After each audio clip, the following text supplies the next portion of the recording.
देखो, पिछला वीडियो में हम लोग देखा था फेजेस ऑफ कंपाइलर क्या होता है, ठीक है ना। जिसमें मैंने बताया था lexical analyser, syntax analyser, semantic analyser, intermediate code generation then code optimisation, ठीक है ना। टोटल 6 फेजेस ऑफ कंपाइलर होता है और हर फेजेस जो है वो सिंबल टेबल और एरर हैंडलर से कनेक्ट होता है। अगर कोई एरर आया तो उसको क्या करता है कि वो रिपोर्ट करता है, ठीक है ना। ऐसे एरर हैंडलर को रिपोर्ट करता है और जो भी इंफॉर्मेशन होता है कोड में, जो भी इंफॉर्मेशन होता है उसको वो सिंबल टेबल में अपडेट करता है। जैसे मान लो इंट ए, इंट क्या है, डेटा टाइप है ना। ए क्या है, वेरिएबल है। सेमीकोलन क्या है, स्पेशल सिंबल है। तो वो तीनों चीज़ को क्या करता है, तीनों चीज़ को सिंबल टेबल में अपडेट करता है। अब हम बात करेंगे इस वीडियो में लेक्सिकल एनालाइजर, सिंटेक्स एनालाइजर और सिमेंटिक एनालाइजर क्या करता है, ठीक है ना, कैसे होता है। सबसे पहले हम लोग बात करते हैं लेक्सिकल एनालाइजर का। देखो, जो भी तुम्हारा सी कोड होगा ना, जो भी तुम्हारा सी कोड होगा ना, वो सबसे पहले लेक्सिकल एनालाइजर के पास आएगा। ये पूरे को एनालाइज करेगा और ये क्या चेक करेगा, ये चेक करेगा कि जो मान लो कि कोई वेरिएबल है वो हम लोग प्रॉपर से डिफाइन किए हैं या नहीं है। अगर हम हेलो लिखे हैं तो हमारा सिंटेक्स मतलब वो जो सेमीकोलन है, वो जो कॉमा है वो सही है या नहीं है। फॉर एग्जांपल मान लो कि हम वेरिएबल कोई मान लो डिक्लेयर किया int two a b c. तो हम जानते हैं कि variable name could not be start with number. So ये रिपोर्ट करेगा एरर हैंडलर को, लेक्सिकल एनालाइजर रिपोर्ट करेगा एरर हैंडलर को दिस इज नॉट अलाउड। मान लो कि कोई a b c hash at the rate कोई वेरिएबल का नाम लिया और हैश एट द रेट लिख दिया, तो this is also not allowed. मान लो कोई प्रिंट लिखा, मान लो कोई प्रिंट लिखा, हेलो लिखा, पर इसने जो है ये यहाँ पर कोटेशन डालना भूल गया।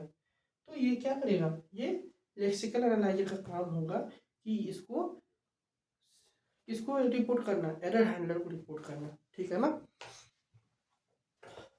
ठीक है, अब हम बात करते हैं कि लेक्सिकल एनालाइजर, मान लो याद करो फेजेस ऑफ कंपाइलर।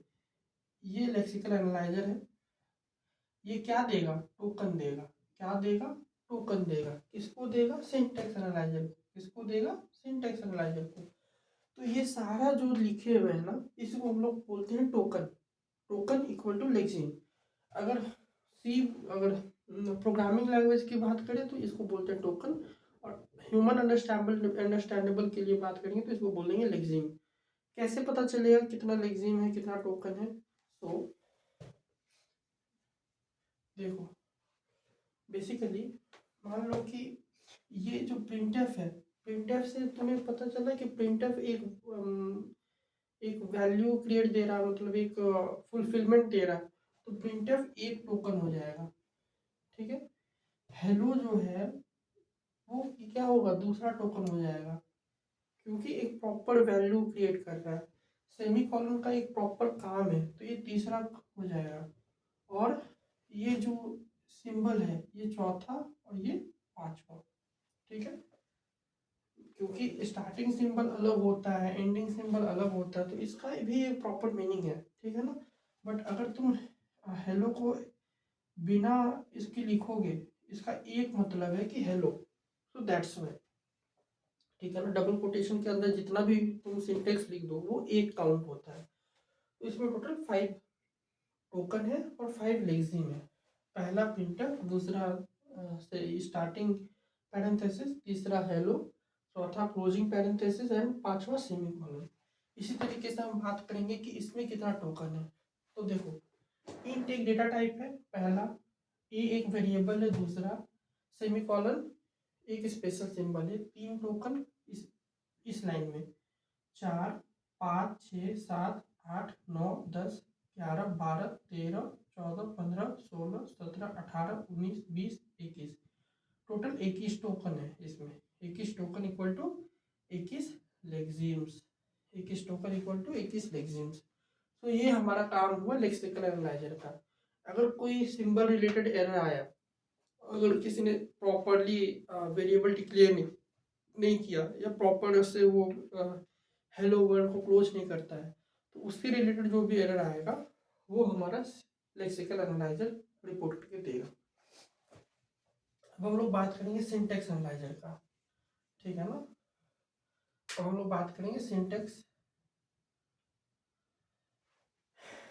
एनालाइजर को हम लोग पार्सर भी बोलते हैं, पार्सिंग भी बोलते हैं, और टोकन ये क्या बोलते हैं उसको, पास्ट जनरेटर भी बोलते हैं। सिंटेक्स एनालाइजर का काम क्या है ना, कि मान लो इंट मेन लिखें और यहाँ पर हम इंट ए लिखें इक्वल टू 5, और यहाँ पर हम सिंटेक्स देना भूल गए, ये जो मेन है इसका हम बंद करना भूल गए, ठीक है ना। मान लो ये भूल गए, तो इससे रिलेटेड जो भी एरर है वो सिंटेक्स एनालाइजर रिपोर्ट करेगा, ठीक है। जो भी हमारा सिंटेक्स रिलेटेड एरर आएगा उसको कौन रिपोर्ट करेगा, सिंटेक्स एनालाइजर। अब बात करते हैं सिमेंटिक एनालाइजर की। तो semantic analyser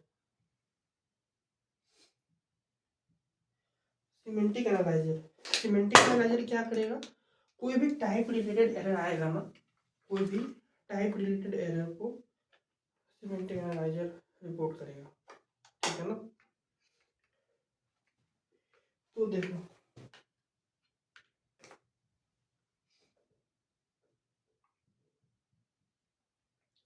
type related error, तो मान लो कि हमने इंट मेन लिखा,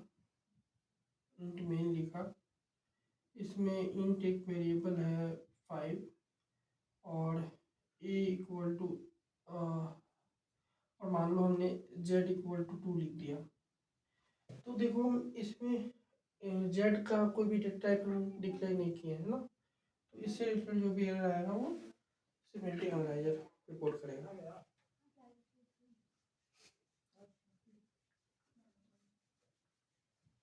सो total lexical analyser, syntax analyser, semantic analyser हमने पढ़ा, ठीक है ना।